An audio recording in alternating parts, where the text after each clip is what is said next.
안녕하세요. 크립토TV입니다. 국민연금이 코인베이스에 이어서 또 다른 비트코인 간접 투자 종목으로 고수익을 노리고 있다 해서 알아보도록 하겠습니다. 분명히 한국 정부는 아직도 코인을 사기다, 로또, 경마장, 복권 수준으로 보는 것 같습니다. 그 이유는 코인 세금을 매길 때 아직도 기타 소득으로 분류를 하려고 노력을 하는 걸 보면 알 수 있는데요. 그러나 국민연금의 생각은 조금 다른 것 같습니다. 작년에 저점 매수를 한 데 이어서 최근에 단타 신공까지 하는 화려한 모습을 제가 포착했기 때문인데요. 8월 16일자 오전에 이런 기사가 나왔습니다. 비트코인 간접 투자 늘리는 국민연금, 이제 마이크로 스트래티지까지 담았구나. 아시겠지만 마이크로 스트래티지는 비트코인 움직임과 거의 대동소이하게 움직이는 대표적인 미국의 주식이잖아요. 그래서 국민연금이 작년에 코인베이스 매수에 이어서 드디어 마이크로 스트래티지, 마이클 세일러의 주식을 추가한 것으로 나타났다. 이런 게 자꾸 드러나는 이유는요. 모든 미국 주식은 SEC에 이제 공시를 해야 되기 때문이죠. 그래서 올해 4에서 6월에 샀던 2분기에 샀던 주식이 그로부터 45일 후인 이제 광복절을 전후로 해서 계속 명단이 드러나고 있는 겁니다. 그래서 SEC 명단을 보니까 국민연금이 신고를 했는데요. 마이크로 스트래티지를 24만 5천 주를 신규로 투자했다. 이게 거의 한 450억, 500억 가까이 되는 엄청난 금액으로 알고 있습니다. 그리고 국민연금은 이미 지난해 3분기에 코인베이스를 또 많이 샀었죠. 아시겠지만 작년 4분기부터 비트코인이 막 드라마틱하게 올라갔었거든요. 블랙락의 ETF 덕분에. 근데 그 오르기 직전인 3분기에 기가 막히게 저점 매수를 한 데 이어서 자, 올해 2분기께 드러났는데 자, 코인베이스 주식 기가 막히게 샀던 걸 또 일부를 매도했다. 저점 매수해서 고점에 파는 비록 많이 판 건 아니지만요. 기가 막힌 이 단타 신공까지 보여주는 화려한 기술을 지금 뽐내고 있는 것 같습니다. 정리를 해보면요. 작년 3분기에 코인베이스 주식을 국민연금은 78불 즈음에 샀었습니다. 그래서 올해 2분기에 일부를 팔았다 하면요. 대략 제가 계산을 해보니까 240불, 낮아도 230불 근처에서 일부를 팔았다. 기가 막히게 3배 넘는 수익을 거둔 것 같네요. 그리고 올해 2분기 보면 마이크로 스트래티지 주식을 한 460억 원 정도 매수를 했다고 하는데 분명히 또 저번처럼 이렇게 얘기하겠죠. 나는 비트코인 산 거 아니다. 나스닥에 있는 미국 주식을 산 것이다. 하면서 참 좋은 수익을 거뒀을 거고 앞으로도 거둘 거란 생각이 듭니다. 근데 이러실 거면 미국 연기금들처럼 그냥 비트코인 ETF 사고 이더리움 ETF 사는 게 좋을 것 같은데요. 연기금은 조금 보수적으로 운영돼야 되기 때문에 노르웨이의 국부 펀드도 이런 모습을 보이고 있습니다. 예전 말씀드렸지만 전 세계 연기금 순위 3위가 한국의 국민연금, 2위가 노르웨이, 1위가 일본인데요. 지금 3위와 2위가 포모를 느끼면서 비트코인을 간접 투자하는 모습 여러분들 보고 계십니다. 자, 노르웨이는요. 비트코인을 산 걸로 치면 약 2,400개 정도를 들고 있는 효과를 거두고 있다고 합니다. 사실 국민연금도 늦었습니다. 노르웨이는 이미 마이크로 스트래티지다, 마라톤 디지털이다, 이거 채굴 주식이죠. 코인베이스다, 블락이다. 익스포저를 이미 작년부터 많이 늘려가고 있었습니다. 그래서 작년보다도 938개 비트코인이 증가한 이제 간접 투자를 하고 있다. 노르웨이가 좀 더 앞서가고 있는 모습 우리는 볼 수 있는데요.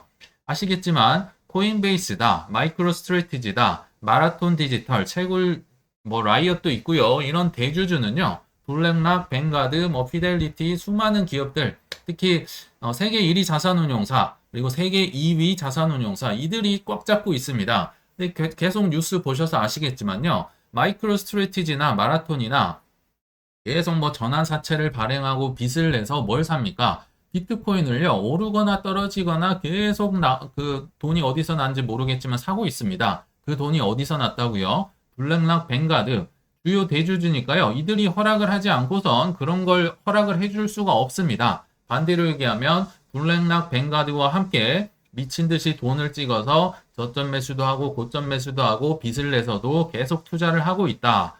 이걸 알고 있으니까 국민연금이든 노르웨이든 계속 사고 있지 않나 생각이 들고요.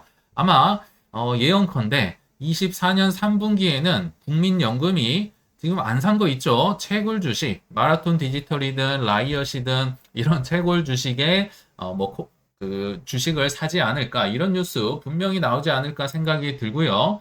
그리고 아직 1위는 뭘 샀다 움직이진 않고 있지만 적어도 불장 즈음 돼서는 세계 1위 연기금인 일본의 매수 뉴스가 헤드라인을 장식하지 않을까. 왜냐하면 3위와 2위가 그렇게 치고 올라오는데 1위가 물론 뭐 보수적으로 운영을 한다곤 하지만 가만히 있기에는 굉장히 어렵지 않을까. 뭐 올해 3월에 뭐 검토하고 있다고 이미 뉴스가 나온 바 있죠.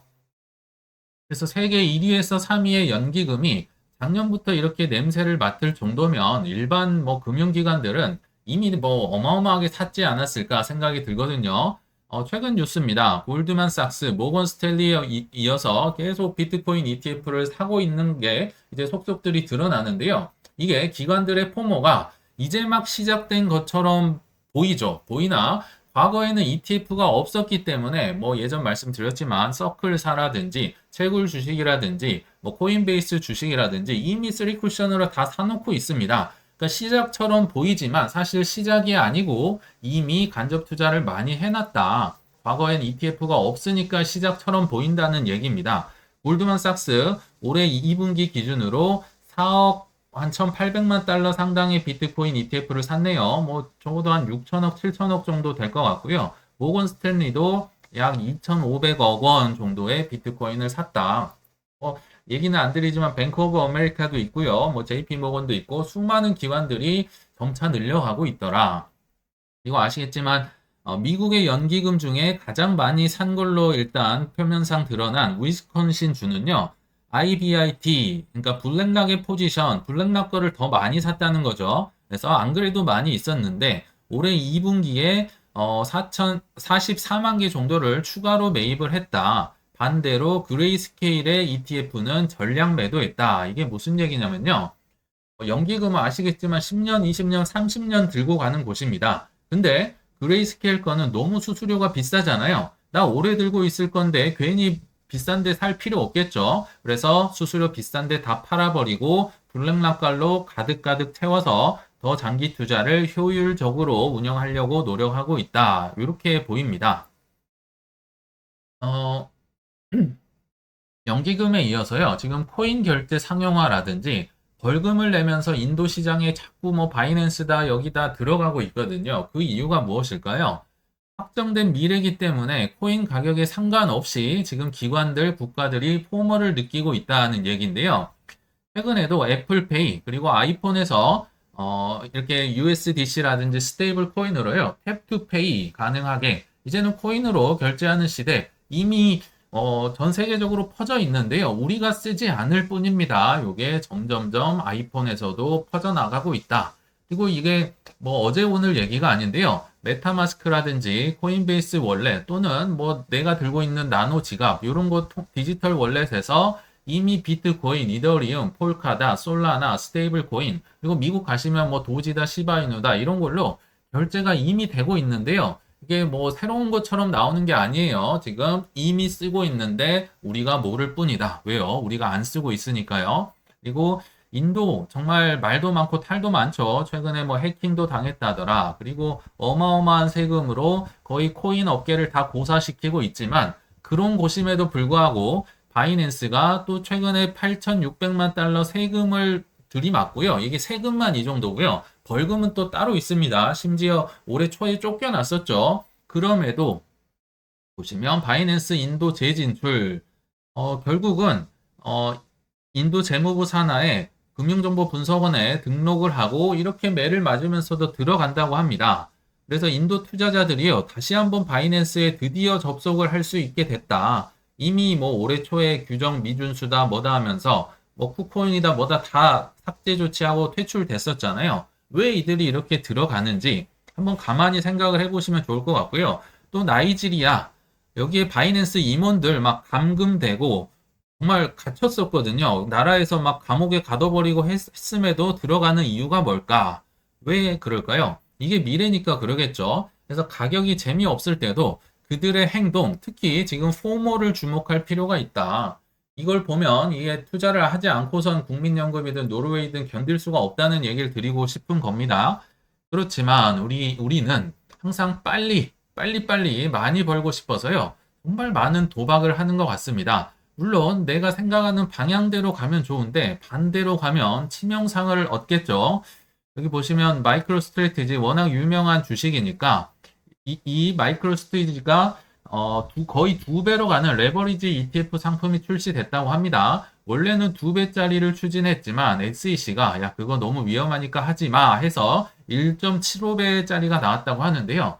뭐 1.75배가 아니라 QQQ라든지 SQQQ라든지 3배짜리 뭐 나스닥이다 뭐 이런데 연동된 상품 보편화돼 있잖아요. 근데 저번처럼 블랙먼데이처럼 이제 한 20% 빠지게 되면요. 거의 마이너스 60% 70%를 당할 수 있기 때문에 이런 거 반대로 가는 것도 꼭 염두에 두셔야 된다. 그리고 8월 16일자로 해서 또 이런 한국의 좀 유명한 이 정말 용감한 사람 같은데요. 80% 손실 중인 코인 영끌에서 그러니까 빚으로 1억 물타기에서 들어가 볼까요? 이렇게 본인이 인증샷도 올린 것 같습니다. 보니까 마이너스 한 1억 2천, 마이너스 80%인데 지금 1억 원으로 빚으로 다시 한번 들어가고 싶다. 반대로 이게 올라만 가면 좋겠는데요. 이렇게 출렁출렁 앞으로 안 올까요? 강세장 중에도 충분히 올 수 있습니다. 그러면 이렇게 빚으로 하면요. 멘탈이 나가기 때문에 정말 좋지 않다. 이렇기보다는 최근에 업비트에서 좋은 코인 모으기라는 기능을 출시한 것 같거든요. 여기 보시면 비트, 이더, 리플만 현재 시작이 되고 있는 것 같고요. 지금 바로 시작할 수 있습니다. 그래서 이게 아마 코비드에만 있었던 기능인데요. 이게 드디어 업비트에도 생겼다. 어떤 코인을 얼마씩 어느 주기로 뭐 매일 할 수도 있고요. 매월 또는 뭐 매년 뭐 아니면 뭐 5분 단위로도 이렇게 만들 수 있는 것 같아요. 그래서 이런 기능을 넣으면요. 지금쯤 이렇게 분할 매수하기도 좋고 아니면 크립토의 겨울이라든지 봄 시즌에 저도 요거 기능이 있으니까 크립토의 겨울이자 봄 사이에 비트코인을 이렇게 매수하는 거 저는 좋겠다는 생각 들거든요. 지금 청약이라든지 애들 청약 넣고 있는데 그것보다 이런 거 넣는 게 훨씬 낫겠다. 특히나 이제 업비트를 만들 수 있는 성인 자녀들이 있으면 요걸 강추 드립니다. 그냥 현금을 많이 모아서 꾸준히 모아 가시는 게 이렇게 레버리지를 쓰다가 멘탈이 왔다 갔다 하는 것보단 훨씬 낫겠다는 생각이 듭니다. 그래서 결론에 오면요. 결국 한국, 노르웨이, 미국 연기금 수익 우리는 뻔히 알고 있죠. 엄청날 거라고 이미 예상을 하고 실제로 이렇게 거둘 거라 생각이 듭니다. 올해 3월 기사였는데요. 미국, 일본 연기금 비트코인 투자 시동 그러면서 한국은 원천 봉쇄라고 하니까 이제 간접 투자를 하고 있는 거겠죠. 미국은 이미 퇴직연금, 대학기금, 코인에 많이 투자를 하고 있고요. 일본도 관심을 보이고 있다. 지금 한국과 일본은요, 눈치 보다가 사실 이미 많이 늦었습니다. 미국은 뭐 18년, 17년 이때부터 이미 하고 있었고요. 노르웨이도 마찬가지입니다. 그리고 싱가포르는 18년도에 뭐 바이낸스 그리고 비트코인 직접 매수는 물론 뭐 RWA 테스트를 하고 있었고 FTX 투자하다가 망해서 그때 드러났었잖아요. 그러니까 한국, 일본은 많이 늦었습니다. 그렇게 늦었음에도 국민연금은 저는 손해보기가 더 어려울 것이다. 이득을 볼 수밖에 없다는 생각이 들거든요. 결국 우리는 답을 알고 있는데 실패한다는 거는요. 급하게 많이 벌고 싶어서 레버리지나 롱숏, 단타에 손을 대기 때문입니다. 국민연금이 저 투자로 저는 손해를 볼 수 있을까요? 아마도 연금의 특성상 손해보기가 훨씬 어려울 거란 생각이 듭니다. 그래서 우리도 투자를 남의 돈 대하듯이 혹은 부동산 대하듯이 인내심 있게 모아가시길 바라면서 이만 물러가겠습니다. 시청 감사합니다.